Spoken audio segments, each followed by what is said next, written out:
अस्सलाम वालेकुम, मैं हूं नशीन सदफ और आप देख रहे हैं पीके न्यूज।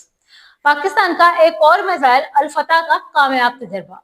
मिसाइल जमीन से जमीन तक 140 किलोमीटर तक मार कर सकता है। ISPR का कहना है कि तरबियती आगाज का मुशाहिदा पाक फौज के सीनियर अफसरान के साथ साथ पाकिस्तान के स्ट्रेटेजिक इदारों के अफसरान, साइंसदानों और इंजीनियर ने किया। Chairman joint chief of staff committee, chief of army staff ने इस तजर्बे में हिस्सा लेने वाले फौजियों, साइंसदानों और इंजीनियर्स को मुबारकबाद दी। उन्होंने पाकिस्तान की इलाकाई सालमियत के खिलाफ किसी भी जारहियत को नाकाम बनाने के लिए पाक फौज की ऑपरेशनल तैयारियों और तकनीकी महारत पर मुकम्मल एतमाद का इजहार किया।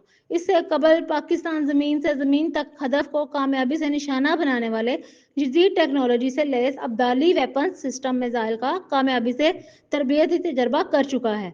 तरबियती तजर्बे का मुशाहिदा commander army strategic forces command, strategic planners division और आर्मी स्ट्रेटेजिक फोर्सेस कमांड के सीनियर अफसरान, पाकिस्तान के स्ट्रेटेजिक इदारों के साइंसदानों और इंजीनियरों ने किया।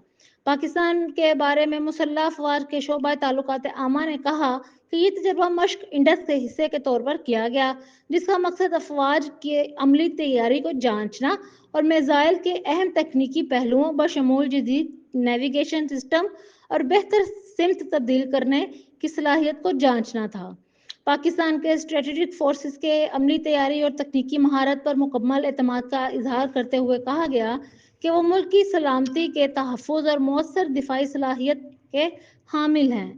मिसाइल के तजर्बे का मकसद ऑपरेशनल तैयारियों को यकीनी बनाना है, जबकि सदर ममलिकत वज़ीर आज़म Pakistan, chairman joint chief of staff committee, तमाम मुसल्लह अफवाज के सरबराहान ने तजर्बे में हिस्सा लेने वाले अफसरान, साइंसदानों और इंजीनियरों को मुबारकबाद दी।